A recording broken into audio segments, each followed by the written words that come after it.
Hello, everyone. Thank you for joining us. My name is Daryl Urbanski, your host as always. Today, we are joined by Anagha Deshmukh, the go-to expert for CEOs and boards who wants results fast. With over 20 years leading at Fortune 100 giants and dynamic startups, Anagha simplifies complex decisions, aligns teams, and accelerates execution.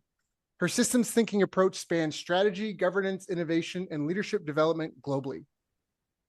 Founder of PowerScripts LLC and the Tuning Fork, Anagha uniquely blends analytics and empathy, empowering leaders to transform insights into action. With an MBA in international business and an MS in engineering, she delivers clarity, confidence, and growth. I've asked her to join us here today to share her story and insights into how to unlock speed, drive results, and win at the top. So, Anagha, thank you so much for joining us, my friend. How are you doing? I'm doing wonderful. Thank you for having me on your show. It's an honor to have you here. I'm excited to pick your brain and learn some of your insights. I enjoyed our pre-call. But before we get into any of that, I always want to ask, how did you even get started in business? Were your parents entrepreneurs? Are you carrying the family torch of entrepreneurship? Or how did you get into this crazy game? This is a lovely, crazy game, actually. Yes, my parents are entrepreneurs, and Hmm. I grew up in a business family. Hmm. So I do believe that when you work for someone, it's great. You don't have to worry about anything. But in business, you can expand and you can touch more lives exponentially. So that is why I got into business. I worked in corporate America for a long time and Hmm. realized that I have a lot more to give the world. So you said you grew up with entrepreneurial parents. Did you help them out with those businesses? What did your parents do? Yes, my parents had businesses when I was growing up, but the main thing that really influenced me is not their businesses, but what they do for giving. So my father feeds 1,500 children every day. He has a giving organization called Goodwill India in India, and they actually won the Guinness World Record as well for their initiatives in giving. And my mom also was an entrepreneur, and they had a lot of things they used to do for the community, which is really what impacted me more than the Hmm. business side. What do you mean? Can you expand on that? Yes, absolutely. So as I was working in corporate America, I had a great life, lots of things I learned and lots of things I gave to the organizations, and it was quite fun. But there was a sense of chaos in the mind still because it was like you can give a lot more and there's so many people in corporate that are not fulfilled. There's an underlying Hmm. current that is going on.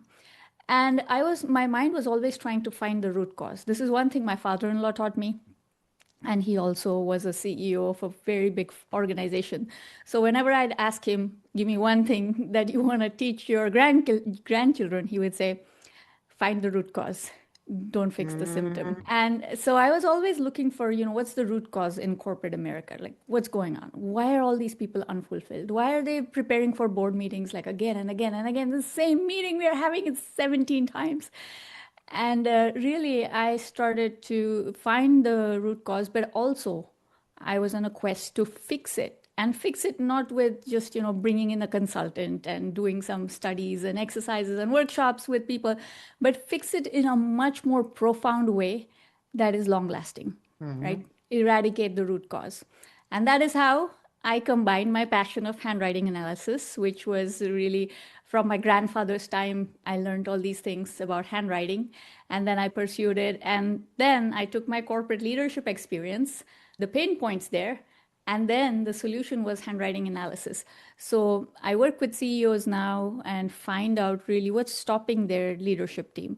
What's stopping them from making these big decisions that they're really capable of making? And we find that through handwriting analysis. Handwriting can accurately reveal over 100 traits that cannot be seen by the computer based tests. So, those handwriting is literally a printout of your brain, and it's very accurate. So, you find out things that people have not known about themselves.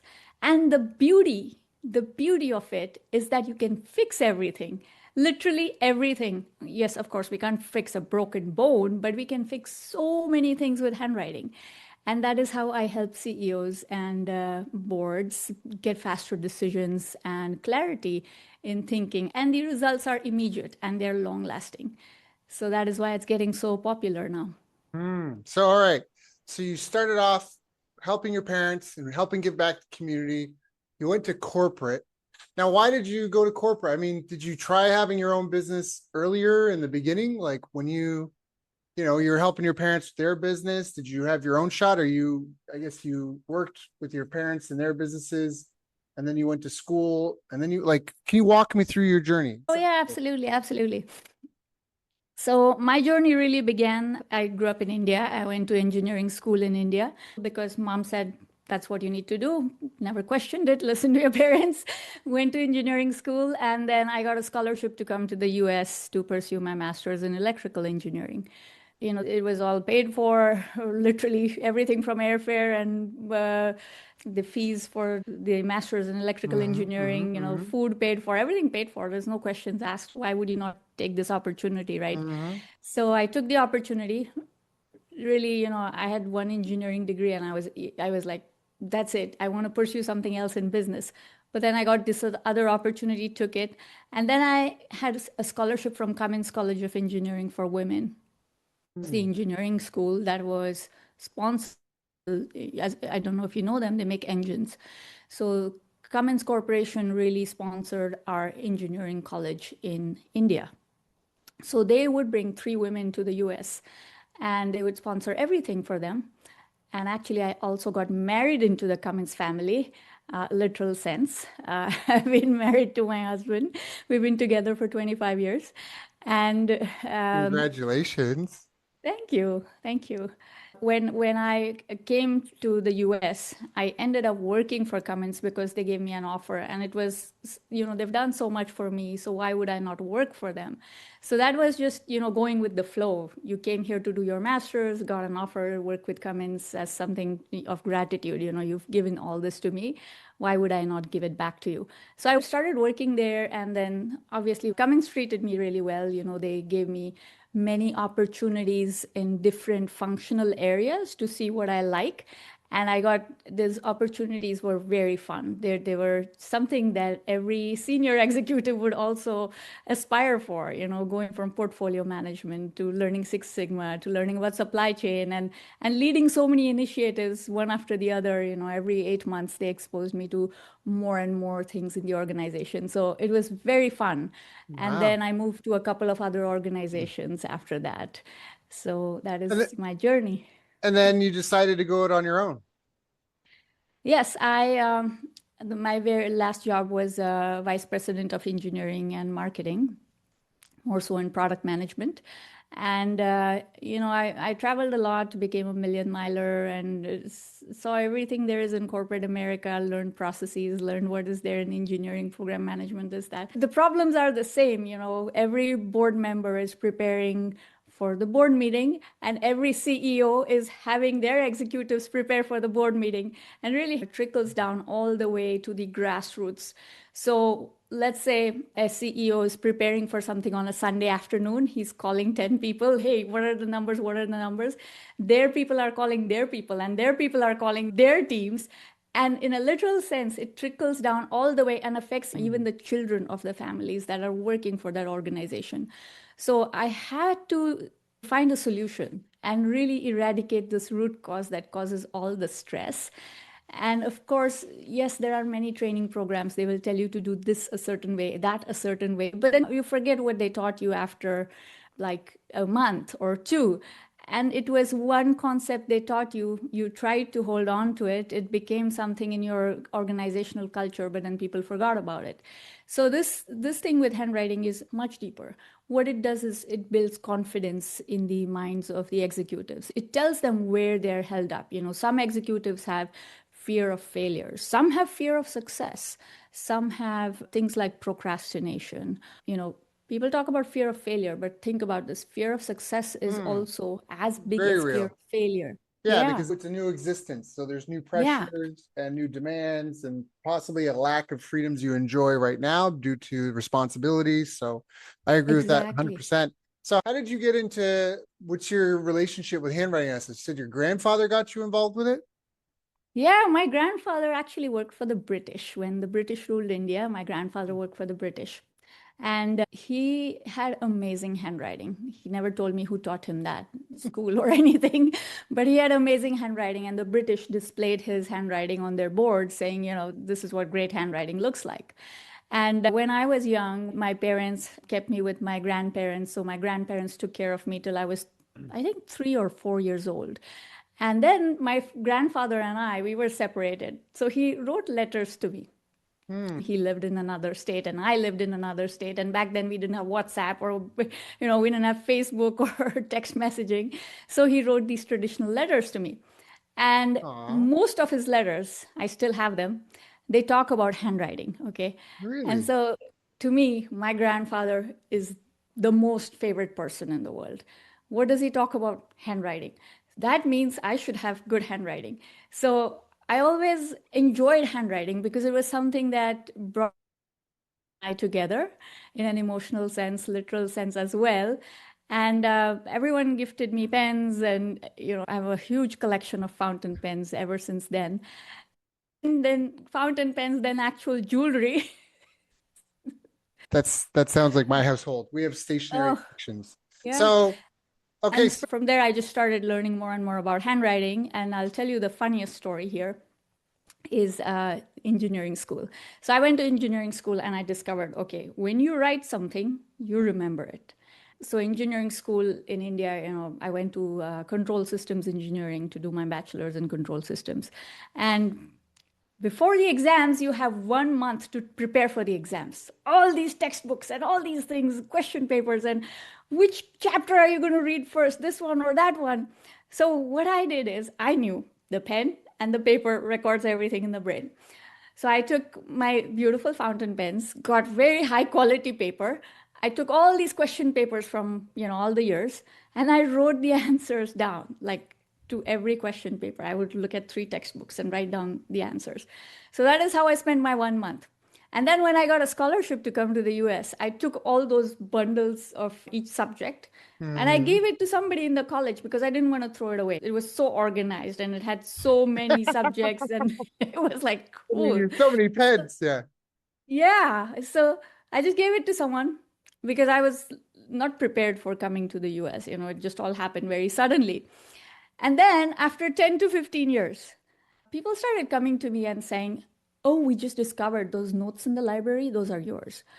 And for 3, 4 years, I had a lot of people approach me and talk about handwriting analysis. Like, why is your handwriting so good? Do you know handwriting analysis? Have you studied it? And it came to me so many times. I was pursuing it all along, of course, had great handwriting. And then it was like, that's it. So I started, it was always a hobby. I studied handwriting on the side.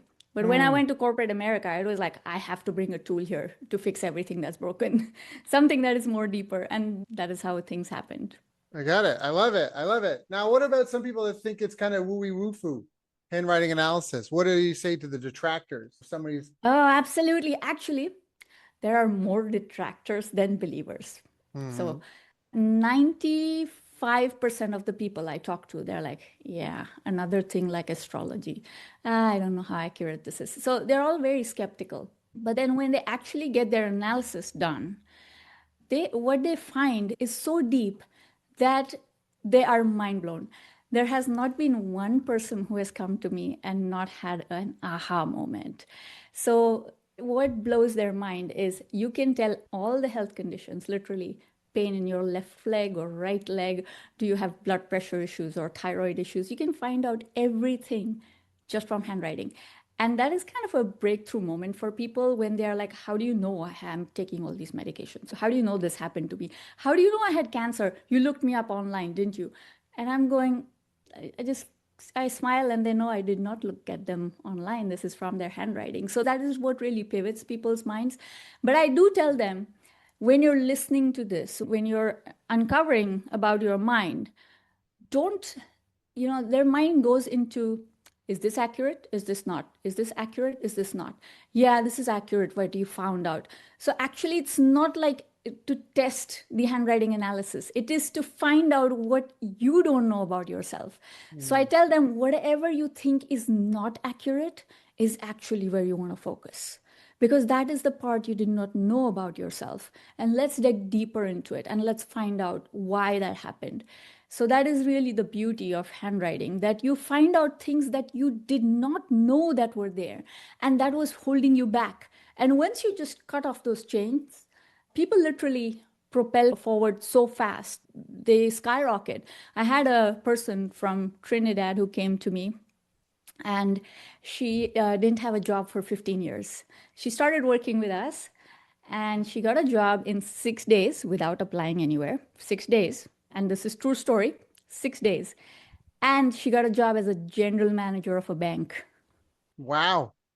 15 years of non-experience. So how do those things, because Steve, like for example, Steve Jobs was obsessed with calligraphy. And I lived in Japan for 3 years. And I was really surprised to learn how much detail and focus they spend in Japan on writing. In fact, everybody knows those kind of kanjis. Everyone's seen people with kanji tattoos. There's a specific way to write it. Like it's not, for example, in English, you and I might have different A's. We both write A, but in different ways. But in Japan, everyone's taught to draw everything the exact same way. All the letters of all the alphabet have to be drawn the exact same way. And so when I hear what you're saying, I start wondering about things like that. Like in Japan, is that just for trying to program people like robots? Is that because of some of what you claim, like that by fixing someone's handwriting, you can fix their personal issues? So where can you speak to a little bit, how does this stuff come out in handwriting? How is it such a direct channel? That's a wonderful question. So what happens is, let's talk about, let's say, letter A, okay? And we're talking about the letter A. And we have been taught the same way. You are in Japan, I'm in Japan. I know it's a different, it's not A, B, C, D, it's something different, but let's just take A as an example. We've been taught the same way. But if I have pain in certain areas of my body, I would not be able to write the A the way it is taught. It will look the same to people who don't know about handwriting analysis. It'll be like, oh yeah, these two A's are written the same way. But if you look deeper, you will find so many minute signs that will tell you that the person cannot write certain letters because of certain emotions they have or certain pains they have in their body, which reflects each emotion is caused due to something in your subconscious mind. So for example, resentment. Why is resentment caused? And what does resentment do? Resentment causes cancer, right? It's that deadly. So every emotion we hold, every emotion we carry affects our mind, and everything in our mind shows up in handwriting as a printout because our hand cannot make those motions. If the brain is not getting certain chemicals, if the wiring is in certain way, our hand cannot make those shapes like they should be. So just from the letter T, we can tell more than 20 to 25 traits in one person, okay, just from one letter. And to other people, it's like, oh yeah, these two T's are the same, but we can tell so many things from just one letter. It's interesting. I told you before in the pre-call, I read a book I don't know if it was my teens or early 20s on handwriting analysis because I was fascinated by the idea. I read at the time, I went through a bunch of different books on different things. And there are tells. So I mean, I'm semi-skeptical myself. But even when you said, for example, just a second ago, people can go back there watching the video to just now, your last thing that you said at the beginning, you said, for example, and you looked up and to the right, and the right is the creative part of the brain. And one of the things I learned too is that people give tells. People are full of tells. You learn this if you play poker. When you're making something up, you tend to look to the right. If you're being serious about something, you look to the right and down. If you're trying to recall a memory, you'll look to the left. And so those are simple things. If you are trying to determine whether someone's telling you the truth or lying, you're like, are they making something up or are they trying to recall a memory? And it's a simple, did they look left or right? And most people are completely unconscious of it. I used to be obsessed with micro expressions too. I did a micro expressions training program at the World Bank in Tokyo, just like a weekend workshop kind of thing. But there are tells in what people do. My notes are here. That's why I'm looking on the right. But there are tells. So I'm just curious. So My collection of experiences, emotions, and my physical state of being emotionally and physically influence my motor control of this pen. And from that, you can reverse engineer essentially some of these things. And then how do you fix them? Yes, so just by telling you that, oh, write this letter in this way, that's not how it happens. You have to practice the letter multiple times. But also, along with the letter, there are patterns for stress removal, there are patterns to bring consistency, there are patterns to bring harmony, all these emotions, there are patterns to take care of them. And basically, when you're doing those patterns, what's happening is your hand is sending that signal back to the brain and it's programming it, it's reprogramming it. That's all there is. It's very simple. And scientists at Harvard and some top colleges have uncovered all these sciences. And it was actually originally uncovered by Camillo Baldi in 1622, who was an Italian scientist. And he made all these observations.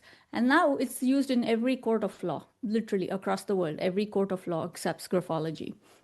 But we have just taken it to a different angle, and we are helping people in corporate settings by understanding the science, but not just understanding, leveraging it to create real change. And what you see is, I have somebody I worked with, and he was from Minnesota, now lives in Puerto Rico.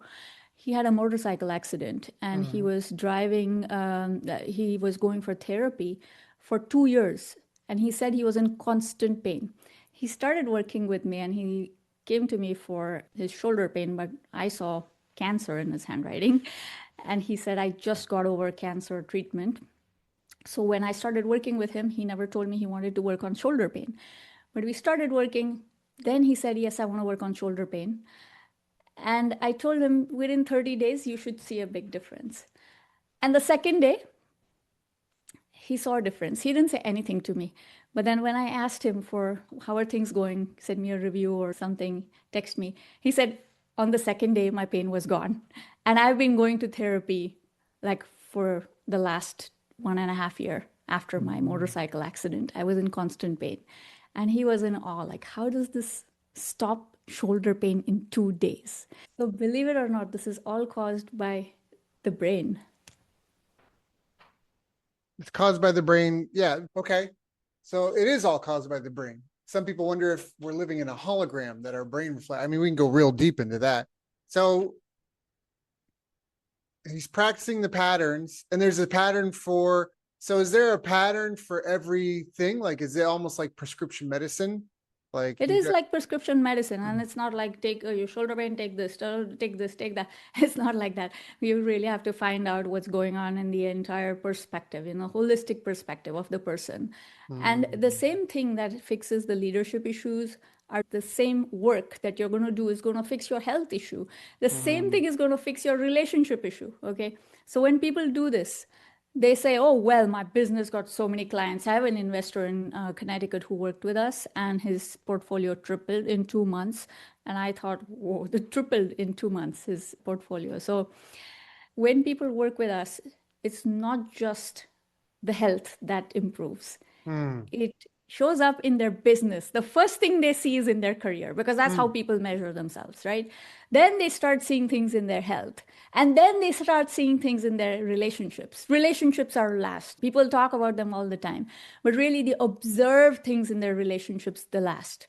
And then they come to you and they're like skeptical. I think so and so happened. That is why my relationships are changing. I think it's what my dad said to my cousin. But actually, it's not that. You have worked on yourself, and the way you see the world is different, and your frequencies are different. And the moment your frequencies are different, you operate at a completely different level. You think about the world in a different way. So that is the magic behind it. With handwriting, you're reprogramming your brain, you're increasing your frequencies, and at a higher frequency, you attract higher things, right? This everyone knows about this, right? Tony Robbins talks about it, Jack Canfield talks about it, everyone talks about it. So it's pure science. You just increase your frequency. There, all the higher things come to you. And the relationships automatically get fixed. The way you see things is completely different after that. Very interesting. So what are some of the biggest mistakes people are making in their handwriting? Or perhaps in general? So in general, what people are doing is they focus on adding more skills. Okay, something's not Hmm. working. Let's go find a coach. Let's add more skills. So the biggest mistake here is that instead of adding skills, you want to look at what's holding you back. And these are hidden traits. Okay, things like paranoia. No computer-based test is going to tell you paranoia is holding you back because you're paranoid. And that's why you're asking your team to have 10 meetings to go through the same data, but on different formats of presentation. Nobody's going to tell you that. But imagine just by fixing one leader's trait that is holding him back, how many people it affects in the organization. You Hmm. know, everyone is affected by it. So it's that profound. That's the Hmm. biggest mistake people are making. They're looking for skills and not for what's holding them back. Because every human has great potential. And that's what they need to realize. What is holding, what are the chains holding my potential back? And then you just cut off those chains. Simple. Wow. It makes it sound almost too easy. So are there any sort of hygiene habits? Like when you get into handwriting, I mean, for yourself, are you checking your handwriting every day? Are you, I mean, obviously you must, I guess, what are sort of the habits? Like, is this, you just do it once and you're better? You know what I mean? Is this something you have to continually work at? Yeah, like some people say it's like brushing your teeth, right? You brush your teeth every day. It's like that. So you Mm. can do this exercises every day. They help you a lot. Even before you're going for a speaking assignment, we help a lot of people who are going to investor meetings right before the investor meetings to help them with some fluidity of thoughts or their confidence. They're standing in front of people. They want to be confident. They don't want to second guess themselves. When they're confident, their speech is much more different. So we help them with those patterns behind the scenes before they go and stand up in front of investors or big speeches that they want to deliver. So it is ongoing. We don't stop it. What happens is the neural pathways. With typing, we've lost all these neural pathways, the Mm-hmm. beauty there is to offer with those. When you write with your hand, you're programming your neural pathways. Like you go to yoga all the time. You don't go to yoga once and you say, oh, I'm flexible now. Right. It's ongoing. Or you If go to the health only. club and you I would love to have to stop going to the gym. People are like, you must really like the gym. I hate it, but I love the results. That's why I go. exactly like you said it's a mental gym. That's all it is. So you have to keep Mm. going. Yeah, no, writing is a powerful activity in and of itself. Because as you're writing, it's a slower thing than obviously than typing. So you're thinking about what you're writing. You have to focus more. You do it with intent when you go to write. Like even as we've been talking and I take notes, I'm like, oh, I want to write that down. So I capture it out of the air. I'm holding it in my mind and then I'm writing it down and I have to remember what I'm writing. But if you need to type something, they've already done, I think they've done studies on that there's less retention when people just type and there is a connection that we're missing. There's some sort of value to that. So I guess where do you see the future of this going? I mean, where do you think things are headed in terms of your industry, but also how this impacts the corporate world? Do you see AI impacting this in any way, shape, or form? Like, where are things going in your crystal ball for 3 to 5 years? Yeah, you bring up a great point about AI. Actually, a lot of people have invited me for the speaking on AI and the human brain, what's going to happen here, and talk about handwriting, how it can help. And really, in this age of AI, all the businesses that are there, they're going to see the same things. You type certain things, there's nothing that is going to differentiate them other than their talent. So people are using handwriting to hire write. They're looking for organizational fit rather than Hmm. skills. Most organizations in the past, using computer-based testing and interviews, traditional interview methods, what we look for is skills. Now, what you can do with handwriting analysis is you can look for something else, not just skills, but you can also look for organizational fit. And by organizational fit, the way we do it is when we work with organizations, first we sit down and we understand what is the culture of your organization, what are the values. Values are very important. We tell them put values together before your business plan. And I learned this from Ivan Meisner, who is the founder of BNI, if you know BNI. Mm-hmm. And he taught me this one thing, which is so profound. It changed so many things for me.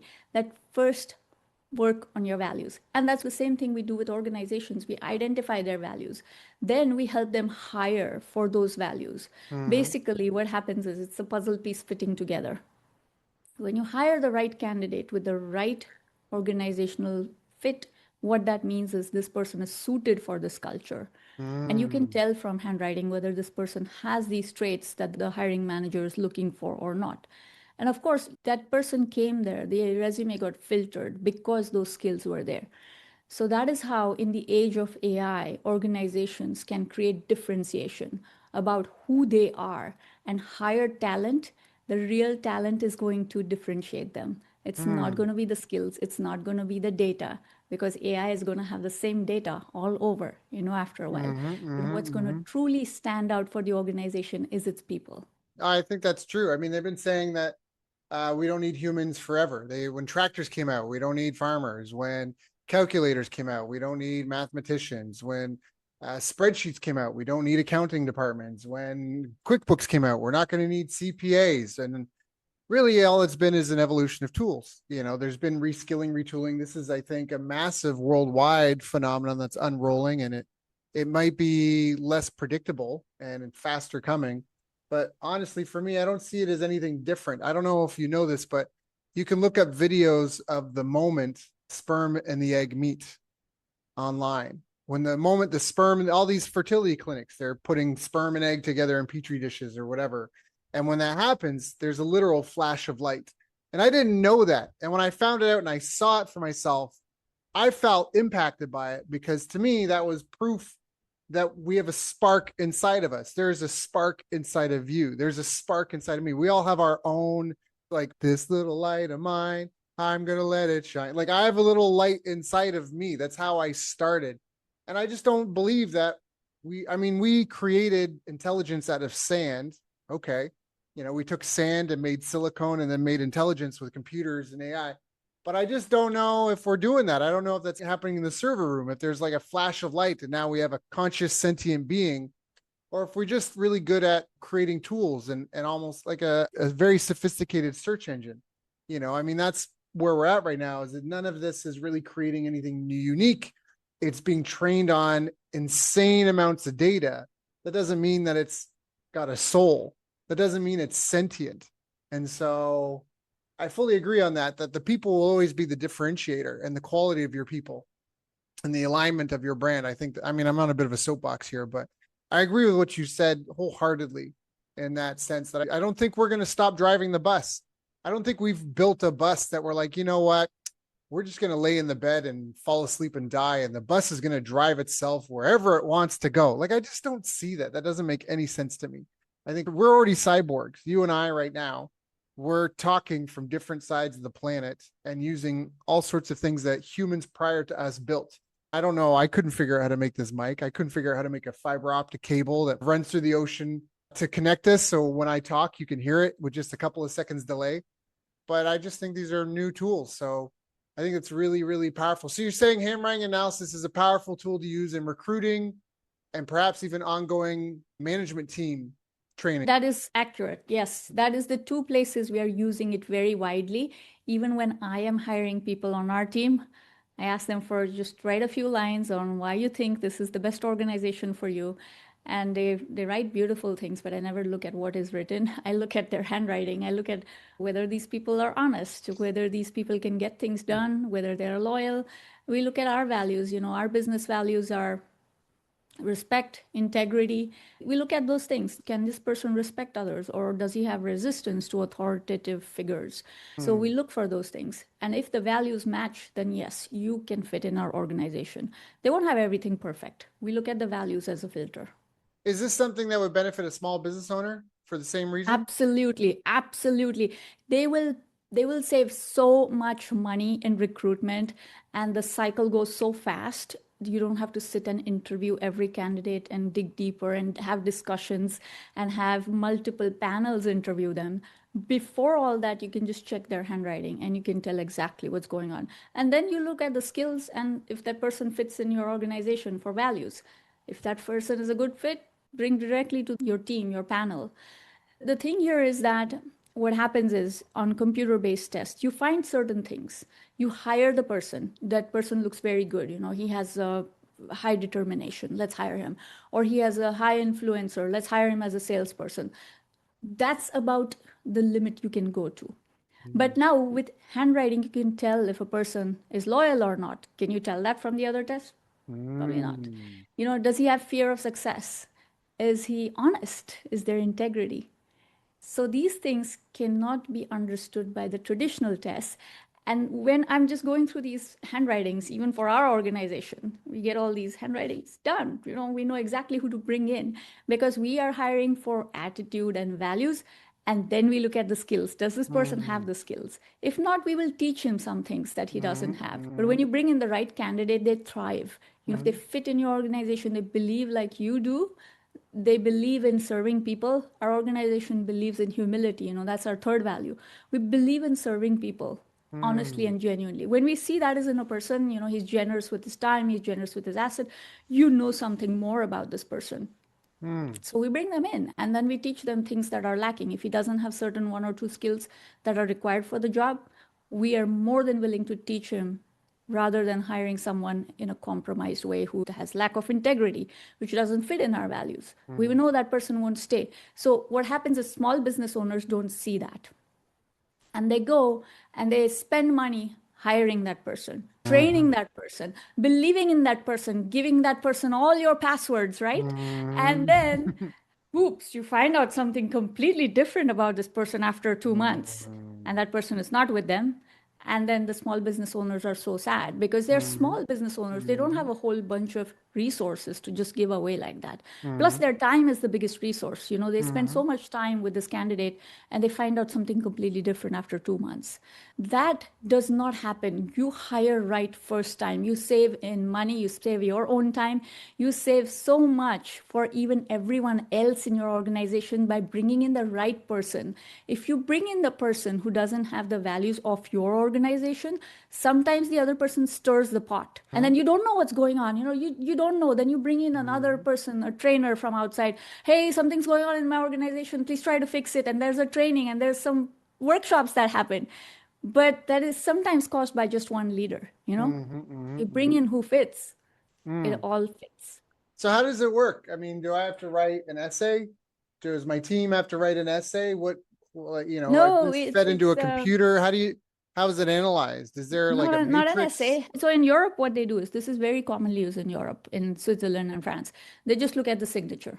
And even from the signature, we can tell a whole bunch of things. Yeah.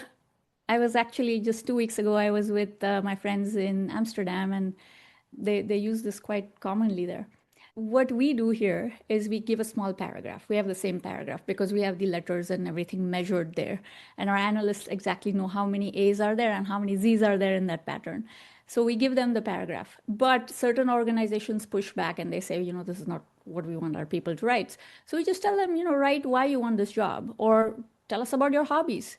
Write anything. We don't read what is written. We look at the letters. We look at the strokes. We look at the margins. We look at the pressure.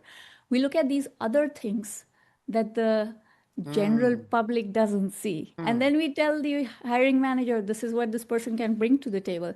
And no person is negative. No person is evil. Nothing like that. You just have to match the values of the organization and then bring the person. You save so much money. You save so much time. It's unbelievable. And you have to go through the process yourself. And sometimes we also use it with outplacement agencies where those people don't know why they lose their job again and again and again. Why is the same pattern repeating? So they come to us and we help them. That's what it was. I had resistance to authority. That's why I didn't get along with any of my bosses. Oh, okay, I get it now. Can you fix it for me? Of course, yes. And that's how it works.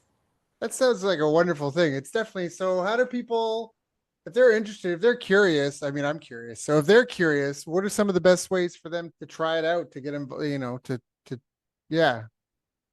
Yes, they can give us their sample, come to us, and we would be happy to do their handwriting analysis for them. And they would know so much more. So just knowing what is holding them back is half the battle won, right? Is Just this, knowing. I have to do it in person? Is this something I have to be in person No, to deliver the paper that I completely wrote on? online. Actually, my neighbor across the street, she wanted to do it. And she said, I'm going to come to you in person. I said, please don't, just send it to me online, because our analysts are all over the world. So we have a team of analysts. And we, for particular things, for corporates, we have one analyst. For another legal things, we have another analyst. So we have different analysts on our team. And we do everything online. Even if you are my neighbor, we will still do a Zoom meeting online. So where do they go if they want to learn more, if they want to get in touch? We can give them a link to our website, and they can sign up there, give us their sample, and get started. Now, is it Tuning Forks? Is that the best place to go, or?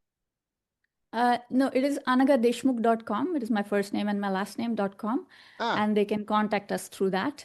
Okay. If when they contact us, we will send them a link to send their samples and get started with us. It's super simple. It's such a fast and speedy process. And that is the other reasons why corporates like it, because you just need to write one page. But that's it. It took me 3 minutes and you can tell everything about me. No, let me write more lines. Like, no, this is enough. So for people who want to learn more info, you can go to ANAGHADESHMKH.com. That's ANAGHA, Anagha DESHMUKH.com. So go check out AnaghaDeshmukh.com. Go check it out. Go contact her. Go get your handwriting analyzed.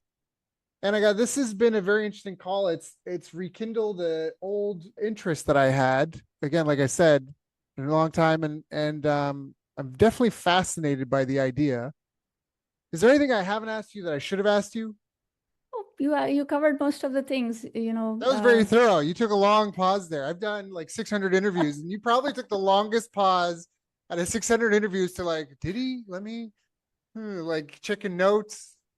Okay, well, it's been an honor and a pleasure. I'm looking at my writing right now going, oh my goodness, what is here on this page? So those again, for checking this out, go check out anaghadeshmukh.com, ANAGHADESHMUKH.com. Thank you so much for coming and sharing with us. This is super fascinating. I imagine it would be incredibly helpful, especially for the people that are completely unaware of what's holding them back. People don't know what they don't know. So there's a lot of points of interest in this for sure, 100%. So thank you for coming and sharing with all of us. You're appreciated. Thank you so much, Daryl, for having me on the show. I truly enjoyed it.